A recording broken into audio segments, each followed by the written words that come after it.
Wallahu basirun bil ibad.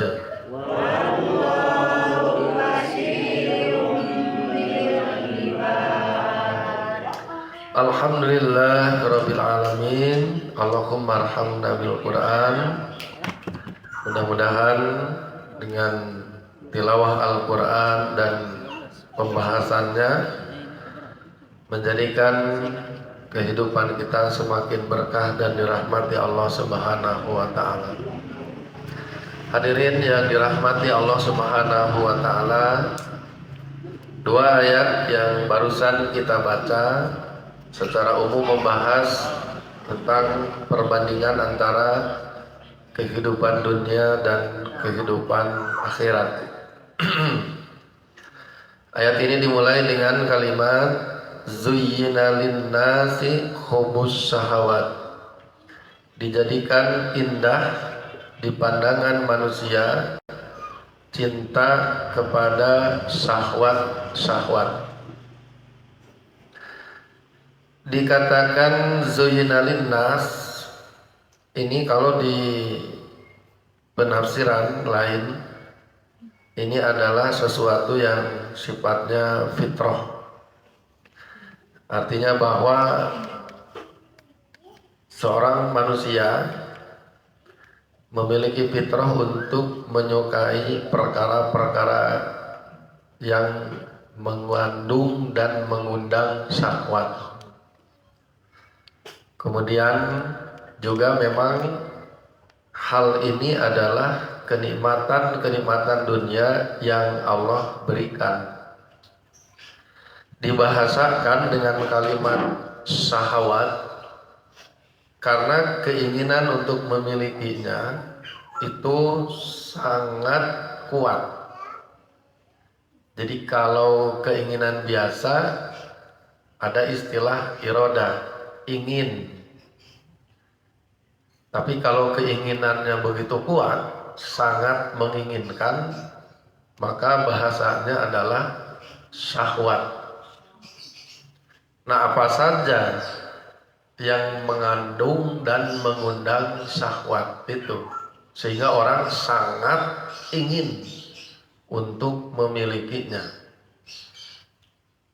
Yang pertama minan nisa, yaitu perempuan. Perempuan bahkan yang pertama disebut sebagai jenis-jenis syahwat yang mengandung dan mengundang syahwat. Selain perempuan nanti ada lagi yang lain. Cuma kata Imam Ibnu Katsir, kenapa perempuan disebut yang pertama? Karena wabil khusus di pandangan laki-laki yang paling sangat diinginkan dalam kehidupan dunia itu adalah yang paling utama perempuan. Apabila ditawarkan kepada seorang laki-laki normal antara perempuan dan harta, pasti dia akan memilih perempuan. Fitrah gitu betul. Lamun teu kitu teu normal. Berarti kudu dipariksa ka soreang. Tapi geus maot cenah aya mah. Lain ami mah apalan bawa-bawa geus pernah nganternya ka ditu. Tapi senama aya keturunanana ayeuna teh. Anu naraskeun mohon. Teu pernah ka ditu mah. Kan apa di Facebook. Aya video heureuy teh gini di dubbing gitu teh ku bahasa Sunda padahal film barat. Nyawana jadi iklan cing teh gitu. Nah, ikhwatul iman, kalau ada laki-laki sangat menginginkan perempuan, itu fitrah. Sampai-sampai bahasa tentang perempuan bagi laki-laki itu bahasa lagi lebay, ngajuk-juk ke sisi lembur. Jadi walaupun jauh pasti dijuk-juk, dikejar. Lautan ku seberangi, Keseh menyeberang lautan deh kalau teuing. Gunung kudaki. Kalimat-kalimat seperti itu menggambarkan bagi laki-laki tidak ada halangan. Apapun halangan dan rintangan, maka demi perempuan dia pasti akan mengejarnya. Tak eta syahwat kayak gitu. Jadi keinginannya sangat kuat. Harus begitu. Lamun teh kitu berarti lain lalaki. Cuma nanti mau diapakan ketika kemudian dianugerahkan adanya perempuan yang dia sukai dan kemudian juga perempuannya suka. Nah, apakah mau dijadikan sebagai media pi akhirateun? Kalau jadi media pi akhirateun berarti nikah, gitu kan? Gaduh putra, nah eta mah media pi akhirateun, jalan pi akhirateun. Sebab kan di balik pernikahan mah pahala hungkul atuh. Di balik pernikahan mah ketika suami berkata yang baik kepada istri, itu mengamalkan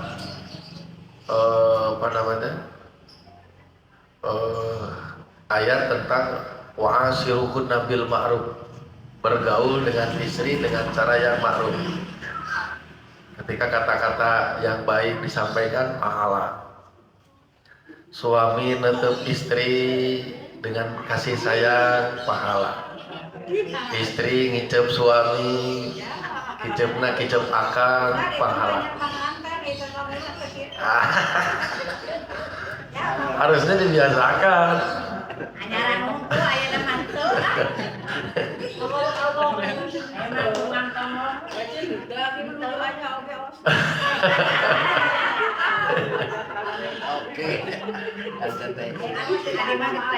Harusnya terus istri masak buat suami, pahala. Suami memakan makanan istri hingga membuat istri senang gitu, dihargai, itu juga pahala. Oh, pahala hukum.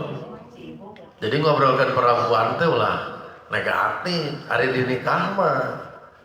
Dan kemudian di dalam pernikahannya itu ada muasyarah bil ma'ruf, pergaulan yang baik, itu mah pahala hukum. Suami mere duit, pahala tuh, pahala. Istri nampi duit bari seuri, pahala, pahala. Istri nawaran kopi, pahala, pahala.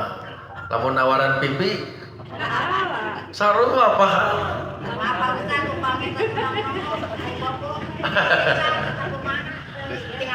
Kalau maksudnya memang ini sekedar gaya tidur, ya, sekedar gaya tidur tidak jadi masalah. Yang jadi masalah itu kalau membelakangi dengan maksud untuk tidak taat, eta jadi masalah mah. Apalagi kalau suami Noel, omat kudu malik Noel.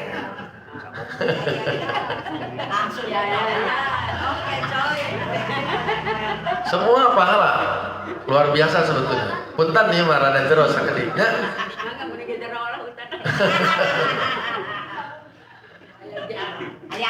Katakan istri berdandan di hadapan suami menyenangkan hatinya, pahala tuh? Pahala. Pakai baju nu halus, pahala. Pakai baju nu buntut nepi ka katingali bintis, pahala tuh. Suami mah iya. Nah, mantap di dalam urusan dengan perempuan itu bisa jadi jalan di surga. Kalau bagaimana mendapatkan perempuan, bagaimana ketika hidup dengan perempuan dibingkai dengan aturan-aturan agama, tak gitu. Lain kalau ketika dia menginginkan perempuan tapi tidak untuk dinikahi, tak masalah. Jadi menjadi masalah apa ketika mengejar perempuan tidak berniat untuk menikahinya, untuk sekedar jadi pacar, jadi simpanan, pelecehan dan sebagainya, itu baru masalah. Makanya ketika ada laki-laki yang suka kepada perempuan dan itu normal, fitrah, langsung iya, langsung ajak ke KUA, langsung ke keluarga anak itu, baru itu bener. Punten ya mah, simkuring mah dibacakeun pembahasan Ibnu Katsir. Jadi kata Imam Ibnu Katsir, kenapa perempuan disebut yang pertama pada ayat ini? Jadi kan dunia teh banyak gitu. Nah, kenapa perempuan dulu gitu? Li'annal fitnata bihinna asyaddu. Karena fitnah perempuan itu lebih keras, lebih kuat. Jadi laki-laki itu lebih tidak berdaya kalau digoda perempuan ketimbang digoda jabatan atau harta. Sampai ada hadis, mataroktu ba'di fitnatan, kata Nabi, tidaklah aku meninggalkan setelah aku tiada suatu fitnah, suatu ujian, adoro ala rijal, yang lebih membahayakan bagi laki-laki minan nisa, daripada fitnah perempuan. Jadi kudu kumaha tuh gitu kan. Fa amma idza kana al-qasdu bihinna al-ifafa wa kasratal aulad.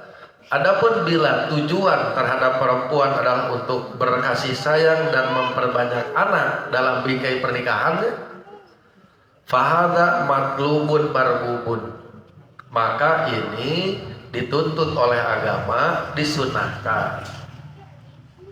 Kama warodatil ahadisu bitarghibi bitajwid, sebagaimana terdapat hadis-hadis motivasi untuk menikah, wal istiksari minhu, dan memperbanyaknya. Nah memperbanyaknya ieu mah aslinya, ieu mah simkuring maca, ieu mah teu ngajelakeun teu. Sebagaimana disunahkan untuk menikah dan memperbanyaknya gitu. Mohon gitu. Simkuring memacakeun ulah sudon, aduh. Kalem heula. Wah, istri. Sing suing baca sorangan ieu. Teu percaya. Matek dibacakeun ge aslina ieu mah ngamet tong sudon ka ustaz. Kayaknya can beres kalau kenapa Imam Ibnu Katsir mengatakan begitu? Wa anna khairu hadhil ummati, dan bahwa yang terbaik di antara umat ini, man kana aksaruha nisaan, adalah yang paling banyak istrinya. Ngeteuy atuh kayak Ibnu Katsir. Simkuring bacakeun hungkul cicing.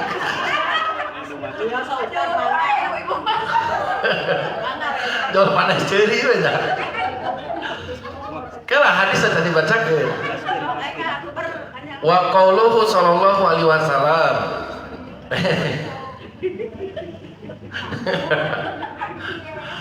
Kenapa Ibnu Katsir mengatakan begini? Karena ada hadis di dalam Sahih Bukhari. Jadi ada seorang pemuda belum menikah, cek Ibnu Abbas tajawaz. Geran nikah anjeun teh. Fa inna khaira hadhil ummati aksaruha nisaan. Karena yang terbaik dari umat ini yang paling banyak istrinya. Nah, sanes kitu paham teh. Salah sama kieu. Saha siapa orang terbaik di antara umat ini yang paling banyak istrinya? Saha sih?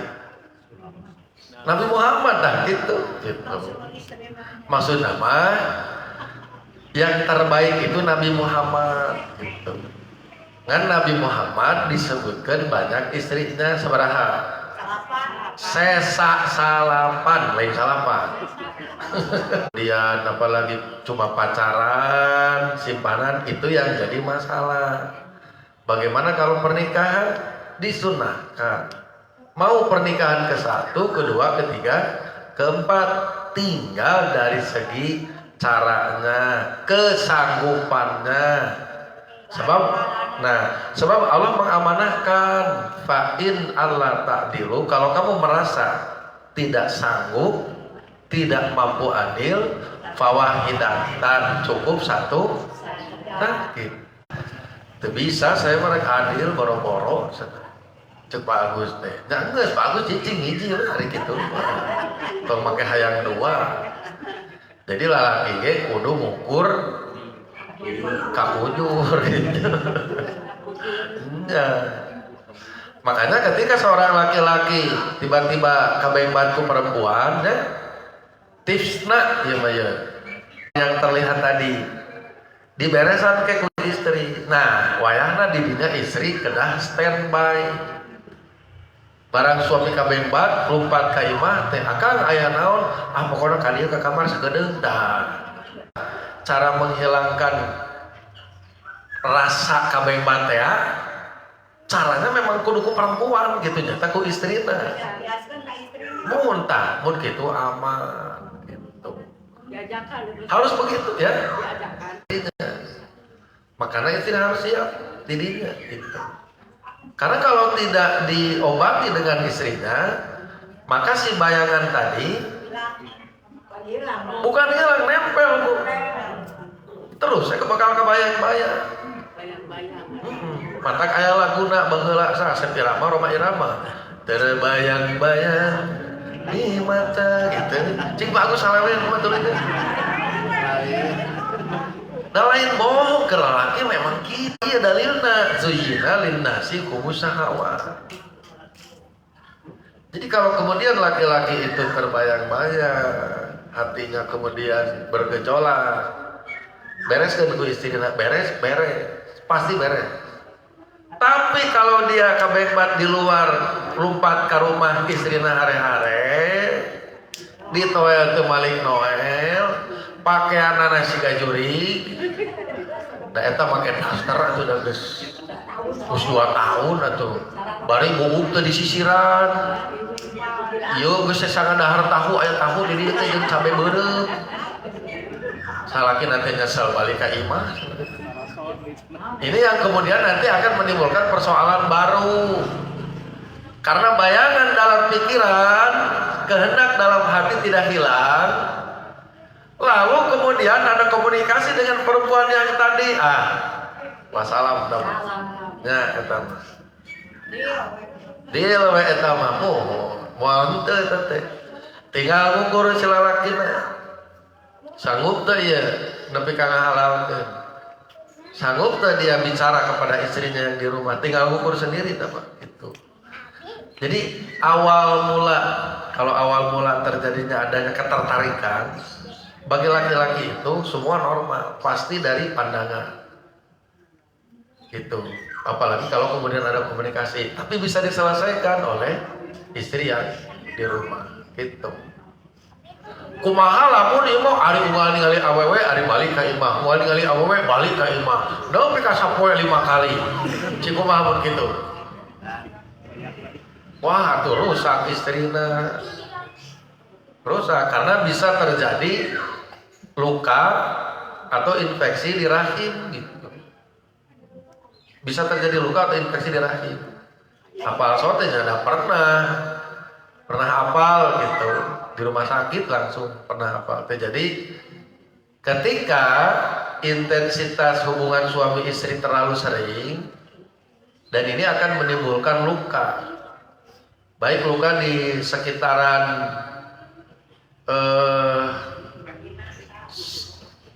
ruang rahasia atau luka di rahim. Ya. Nah, itu yang akan menimbulkan pendarahan. Nah, masalahnya laki-laki itu tidak sama. Ada yang laki-laki itu melihat beres, tidak muncul syahwat selesai. Tapi ada yang ternyata membara teh. Nah pun ternyata memang ayah hadis Nabi Muhammad termasuk tipe yang ketika melihat perempuan langsung kudu diberesan ku istrinya. Karena kekuatan yang Allah berikan kepada Nabi Muhammad itu adalah 30 perempuan. Kekuatan nate. Pan ari Pak Agus mah hiji awewe diberi nate, beri eta ge kudu make oping hiji ge. Mata kita ngobrolkeun poligami bagus mah. Dan diberesa kitu-kituna kekuatan oge. Nah, untuk seorang pribadi Nabi Muhammad diberi kekuatan 30 perempuan. Kalau kemudian hanya untuk satu perempuan, satu istri, wah rusak. Jadi tanah gede gitu, tanah gede gitu. 30 kali lipatan, akhirnya kasih orang istri sok jadi Nabi Muhammad. Wah, bukan payah lagi, itu pendarahan. Dan itu bisa menimbulkan kematian. Sok taroskan buai di pabriknya nanti payun ayah kejadian gitunya. Sampai pada menimbulkan kematian. Nah itu, terus bagaimana kalau sudah begitu? Nah, ya ayah wadahna hukum poligami untuk jenis laki-laki yang diberikan anugerah kemampuan terhadap perempuan lebih dari satu. Contohnya seperti Nabi Muhammad ini. Itu ayah solusi teh. Akhirnya lamun disuntik hormon. Disuntik hormon berarti jadi turun hormonnya, bisa jadi hilang, jadi mungkin kapal majikan kumaha begitu. Nurugi saha? Nurugi perempuan dan laki-laki. Perempuannya tidak akan disentuh, tidak akan mendapatkan nafkah batin, laki-laki prostat. Kenapa timbul prostat? Timbul prostat itu kan si produksi sperma itu terus ada. Hari keluar itu akhirnya mengerak nutup ke jalan kencing. Si sperma yang mengerak itu nutup jalan kencing. Terang sote ada murid bahasa Arab di sini yang penyakit prostat dioperasi. Ternyata pas dioperasi itu dikerok gitu ya teman. Karena si sperma itu kan tos mengkristal dikerok, tos itu mah lancar deh.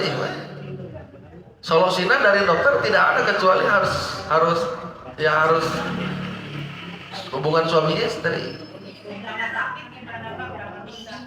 Apanya? Ya.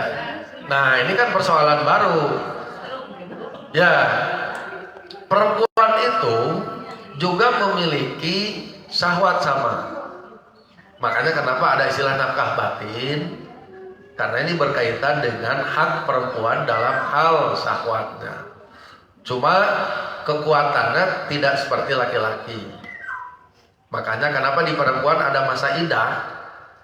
Umpamanya ditinggal mati suami atau bercerai ada masa idah. 3 kali kan masa idah itu kan berarti tidak boleh dulu menikah kan. Karena perempuan punya daya kekuatan untuk menahan syahwat itu. Berbeda dengan laki-laki, kenapa tidak ada masa idah? Tidak ada dayanya. Nah, sebetulnya perempuan bisa menahan diri, cuma sampai kapan? Kan gitunya. Karena stroke ini kan lama ya. Stroke itu bisa berbulan-bulan, bisa bertahun-tahun, iya. Nah, batas maksimal kemampuan perempuan kalau menurut hadis itu adalah 4 bulan. Batas maksimal kemampuan itu 4 bulan. Lewat 4 bulan, maka mulai kebutuhan itu mulai muncul, mungkin juga mulai lagi gitu. Nah, solusinya bagaimana? Masalahnya ya suami stroke gitu kan. Nah, teman tinggal ngukur sendiri ya, mohon mampu sabar, ya urus suami. Tapi lamun teu mampu sabar malah kemudian menimbulkan perbuatan-perbuatan mungkar seperti ada main mata dengan laki-laki lain, apalagi kemudian ya sampai berbuat hal yang tidak semestinya, ya eta mah di pihak laki-laki atau keluarga kudu ridho. Eta namun misalkan istrina khulu gitu.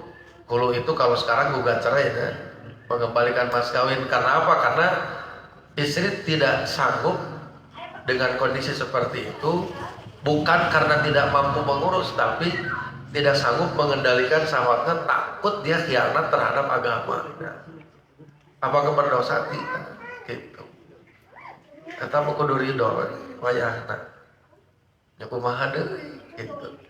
Kecuali lamun memang istrina sanggup dan kemudian tetap bertahan, ya mangga itu mah pilihan dikembalikan kepada istrinya. Tapi ya jangan buru-buru. Jangan buru-buru. Ada yang begitu bertanya ke saya, Bu. Jadi dia dengan bisa berpisah tempat tidur gitu, tempat jadi dosa enggak gitu.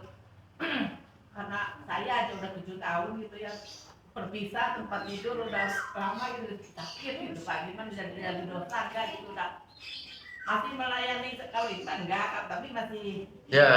gitu, pasti dosa enggak gitu. Gimana ya dengan kondisi begitunya sebisa yang kita lakukan ya. Selebihnya hal-hal yang berkaitan dengan nafkah batin atau apa karena emang tidak memungkinkan ya diatur-atur saja, tapi sebaiknya sih tetap aja bareng gitu. Mudah-mudahan dengan ya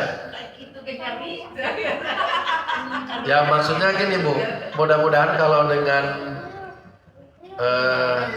keberadaan kita selalu dia melihat gitu, itu ada rasa tentram dalam batinnya, apalagi mungkin mendapatkan sentuhan kasih sayang. Mudah-mudahan ada rasa tentram dan itu bisa memunculkan semangat hidup gitu kan. Mungkin juga mudah-mudahan bisa merubah metabolisme tubuh di dalam diri gitu. Nah gitu maksudnya ya, siapa tahu gitu.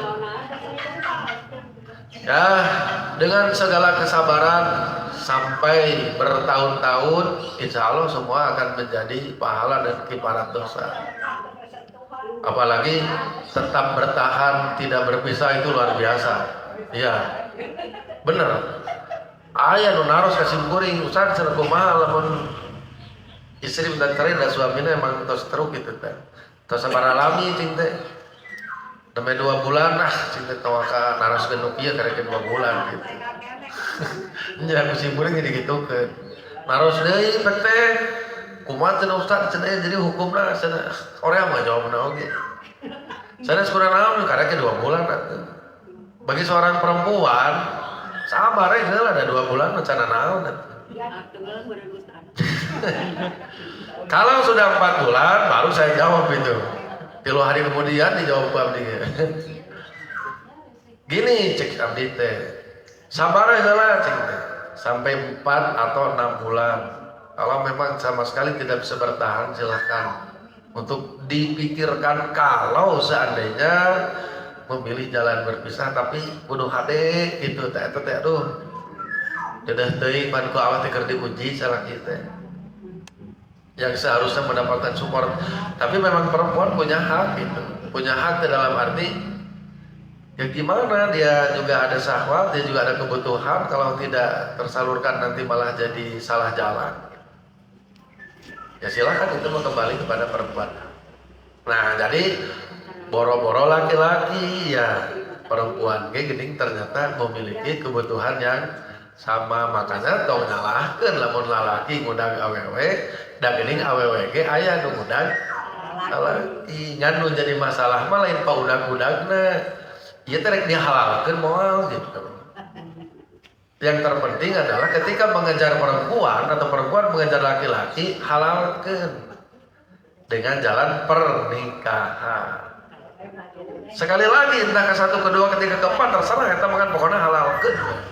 Makanya tidak dikatakan selingkuh kalau suami menikah lagi tanpa ada pemberitahuan kepada istrinya. Itu misalnya selingkuh karena itu menikah. Makanya di laki-laki mah tidak ada rumus selingkuh. Karena laki-laki mah bisa menikah lagi. Kalau di perempuan baru ada rumus selingkuh. Karena dia tidak bisa menikah lagi gitu. Nah eta. Dan karena memang perempuan kan beda kebutuhannya dengan laki-laki. Nah itu ya, jadi perempuan disebut yang pertama di antara penyebutan syahwat karena daya dorong syahwat terhadap perempuan lebih kuat. Kemudian yang kedua al-banin, anak. Sama, ini juga dikatakan bagian dari syahwat karena keinginan memiliki anak juga kuat, cuma tidak sekuat keinginan memiliki perempuan. Sampai ada yang rela keluar biaya besar, biaya banyak untuk demi memiliki anak, itu kan. Kemudian wal qanatiril muqantarati minadz dhahabi wal fiddah, rupa-rupa perhiasan harta benda yaitu emas dan perak. Ini juga syahwat dalam arti keinginan memilikinya itu kuat, tapi sekali lagi tidak sekuat untuk memiliki perempuan.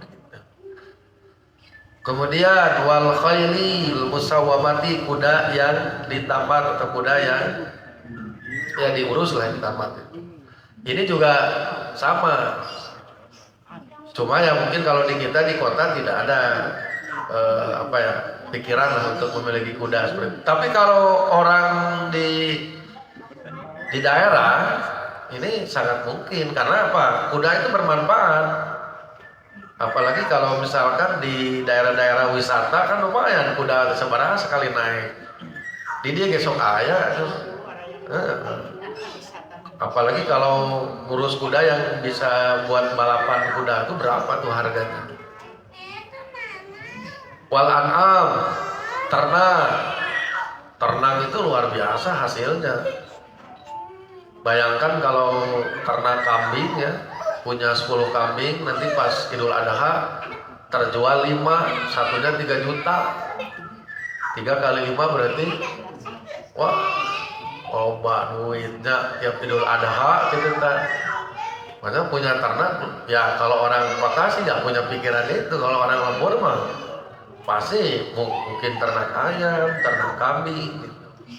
Orang-orang di daerah Pangalengan atau daerah-daerah gunung ternak sapi bahkan pasti kaya itu punya yang seperti itu. Walhars, dan perkebunan atau pertanian, hars itu. Orang di kampung banyak punya sawah sebarang kotak tiwa kaya. Karena ya dia punya stok makanan, kemudian juga bisa dijual. Apalagi kalau dijual tanah sekarang wah berapa? Mahal kan? Nah, wadzalika mataul hayati dunya. Itu yang tadi disebutkan adalah perhiasan kehidupan dunia. Dalam arti ya silahkan gitu. Eta teh yang Allah nikmat yang Allah berikan. Bahkan kalau di ayat yang lain, wala tansa nasibaka minad dunya. Jangan lupakan bagian duniamu.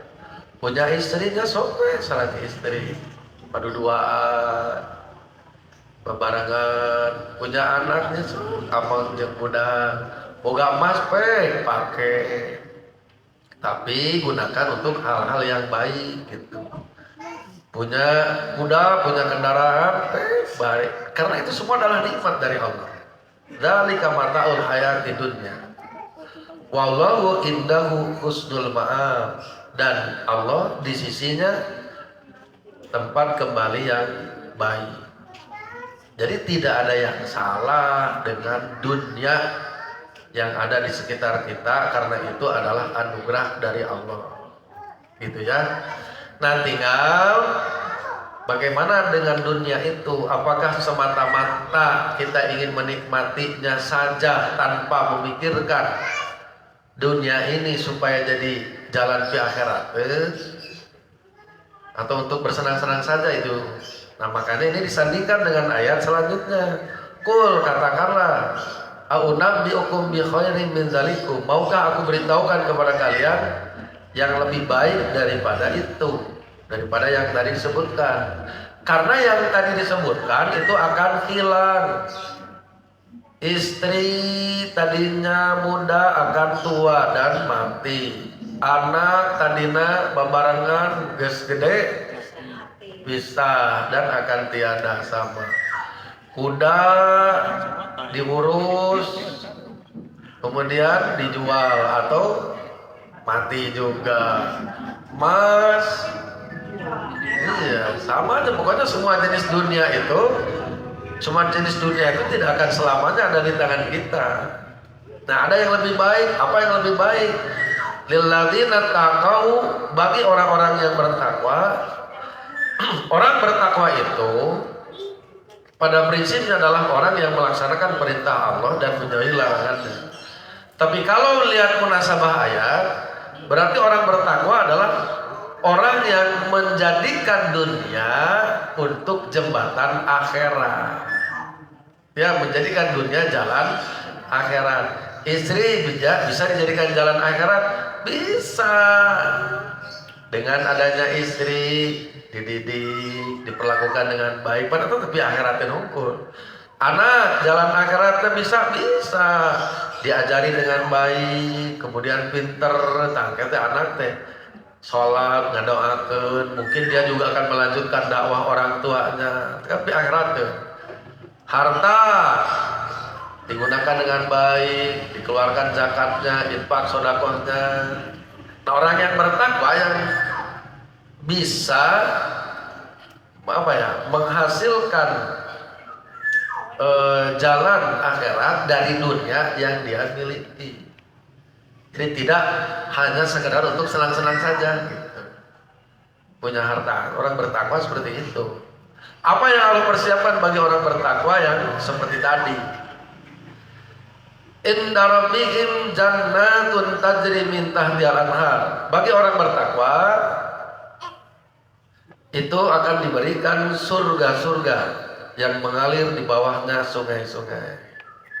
Nah, tekan kita gitu orang teh boga duit 1 juta sisihkeun 5.000, 10.000, 20.000 gitu kan.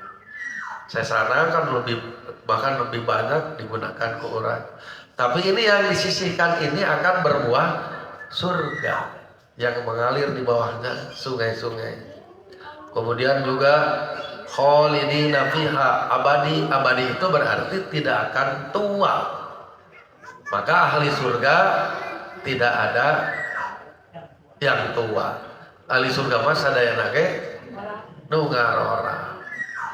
Karena ke ibu bapak dipermak ku Allah gitu. Dipermak anu geus aya huntuan dibari deui huntu. Anu kulitna tos ieu kita disegerkeun deui, dipermak gitu. Jadi ahli surga mah.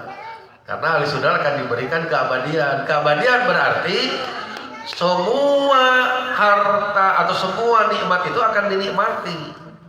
Lain di dunia ketika punya segalanya, tapi karena tidak punya keabadian dia akan menjadi tua, maka semua nikmat belum tentu dinikmati. Boga ge pamajikan kajian geulis tapi da ari geus kolot kudu kumaha? Geus eueuh tanaga. Punya harta gitu kan? Beli mobil darek jalan-jalan asup angin. Hayang beli motor gede moge ayeuna motor naon tah? Nmax kok gede aja resep gitu tinggalin aja. Tapi geus eueuh tanaga naik motorna. Sakali mau motoran kadinya ka Cimenyan geus batu. Aing mah kajian loba harta gitu tidak ternikmati. Kumaha ieu? Karena di dunia tidak diberi keabadian. Ingin beli makanan, aya durian si jalan, wah resep, obat duit nama gitu. Patutnya durian teh nu enak mah paling murah teh 200.000 gitu teh. Mun dipurang di pasek teh, luar biasa. Montong ada montong. Ya montong mas, komo. Tapi kan, ya mah montong, guys montong di dahar. Kalahkan jadi penyakit karena tidak diberi keabadian. Sedangkan di akhirat khalidina fiha, ketika diberi keabadian berarti semua nikmat akan dinikmati. Kemudian juga diberi wa azwajum mutahharah, pasangan-pasangan yang disucikan, yaitu berarti pasangannya bersih gitu tidak ada kotoran sedikit pun. Kemudian kalau perempuan tidak haid gitu pokoknya kosong itu luar biasa pasangan oke. Waridwanu minallah, dan keridhaan dari Allah. Wallahu basirum bil ibad, dan Allah maha melihat terhadap hamba-hambanya. Nah waktu iman sekalian, dua ayat ini disandingkan antara 14 dan 15. Jadi tidak ada yang salah dengan dunia yang Allah berikan, tidak ada yang salah dengan rasa cinta terhadap perempuan, ingin memiliki anak, ingin memiliki harta, tidak ada yang salah. Cuma setelah cara dan setelah dia memiliki, ini mau diapakan gitu. Nah bagi orang yang bertakwa, jadikan dunia yang dimiliki itu sebagai jalan untuk pi akhirat, jalan pi surga. Nah itu makanya ini kok disandingkan gitu dua ayat ini gitu. Jadi itu salah udah. Maka ya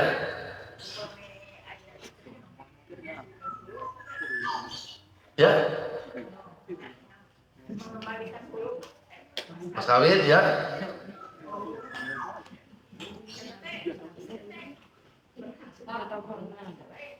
Ya, jadi begini Bu. Sebetulnya sudah kita bahas ya terkait hulu ini di surat Al-Baqarah. Intinya gini. Yang dibenarkan tentang hulu atau gugat cerai itu, ya. Pertama alasannya dulu apa? Kalau tidak ada masalah ini tidak bisa dibenarkan. Ya, tidak jelas alasannya tidak bisa dibenarkan. Malah kalau memaksakan diri tetap melakukan hulu atau gugat cerai, maka si perempuan tidak akan mencium bau surga. Tidak akan masuk surga itu keras sebetulnya. Sebenarnya hampir bisa dikatakan sederajat dengan orang kafir gitu. Makanya di pembahasan para ulama itu perempuan yang hulu atau gugat cerai ke suami tanpa alasan yang jelas itu disamakan dengan orang munafik. Memang berat. Hah? Terang. Ya, aku nggak bukur panggilan cerai. Ya ada orang dihisab itu karena pengetahuannya. Ketidaktahuan salah ya. Apakah jadi dosa? Mudah-mudahan tidak jadi dosa. Apalagi kalau itu ditobati. Cuma ya hati-hati yang namanya hulu ini bukan main-main. Malah era mama nyukan dicerai. Lagi sedaya. Makanya kalau di pengadilan ada istilah dikabulkan, gugatan cerai itu ada ditolak atau tidak dikabulkan gugatannya. Karena memang tidak gampang. Makanya kalau ingin dikabulkan ya kudu bari ngabohong teh. Kudu bari ngabohong teh. Jadi kan dina gugatana gitu. Ribut sehari-hari misalkan. Tidak memberi nafkah misalkan. Nah, baru gitu. Jadi kalau misalkan karena suami menikah lagi, mau dikabulkan gugatan gitu. Atau karena suami kerjanya jauh, misalkan LDR, mau dikabulkan gitu. Nah, KDRT bisa dikabulkan, tapi harus visum mungkin. Disertakan visum. Bukti ya, kalau ada luka kan nanti divisum. Nanti mungkin disertakan bukti visumnya itu. Iya. Itu bisa jadi alasan. Intinya hati-hati kalau tidak ada alasan itu begitu, Bu. Nah, sekarang alasannya ceritanya jelas. Seperti kasus tadi ribut atau tidak diberi nafkah, KDRT atau suami memang permanen sakitnya. Sedangkan istri memiliki kebutuhan lebih misalkan gitu. Dan dia takut berbuat maksiat gitu dari situasi seperti itu. Nah, itu mungkin bisa dikabulkan dan bisa dibenarkan secara agama. Tapi sebaiknya ada mediasi dulu, Bu, antara pihak keluarga perempuan dan pihak keluarga laki-laki. Mediasi itu jadi dikirim semacam utusan seorang yang adil dari kedua belah pihak, yang mungkin akan mencari titik temu dulu, bisa dikompromikan gitu. Netral orangnya, ulah di pihak keluarga, ada pihak keluarga mohon bener. Jadi kalau Quran menyebutnya hakaman, hakim atau orang yang dipercaya yang sifatnya adil dari pihak laki-laki atau perempuan. Nah, sesudah dimediasi masih juga tetap buntu, nah udah teman. Dilaksanakan hulu juga tidak jadi masalah. Nah gitu. Dan secara teknis ya harus hati-hati ya. Si mas kawin harus diberikan semua, kemudian harus jelas, tegas. Jadi jangan gini, mas kawin tadi dibikin KB, kemudian ayeuna ngomong hulu isukna balik lagi. Berarti kan eta teh karena ada tekanan mungkin dari pihak keluarga. Teu sah atuh huluna ari kitu. Teu sah. Kan sebenarnya sejarah munculnya awalnya hulu itu karena si perempuan memang sudah tidak ada hati lagi terhadap laki-lakinya. Ada masalah serius yang tidak bisa ditawar lagi. Tapi kalau ini memang masih suka, bahkan pada proses hulu juga menangis umpamanya, besok-besoknya juga balik deui hayang panggih, hayang balik deui nu kitu mah lain hulu, nu kitu main-main berarti dina agama. Apalagi kalau mas kawinnya tidak diberikan semua, teu sah huluna gitu. Ya tapi karagokna teh lamun ayeuna rek babarangan deui siga suami istri, kagok batur geus nyebar geus nyamuan ieu, bikin mas kawin kan jadi bumerang eta teh. Padahal mun babarangan teh jadi masalah secara hukum. Makanya harus hati-hati gitu masalah hulu ini. Memang bener si istri teh kuat gitu, dia bener gitu geus eueuh hate pisan. Geus teu bisa ditawar. Mung teh mung gitu eta. Jadi kalau ternyata hulu tapi besokna jual balik deui mah eta mah ya mempermainkan agama, mempermainkan perasaan si laki-laki dan keluarga yang ikut campur itu tentara setan gitu teh. Iya, karena telah memisahkan suami istri yang tidak ada masalah. Itu ya, harus hati-hati gitu. Ya, maka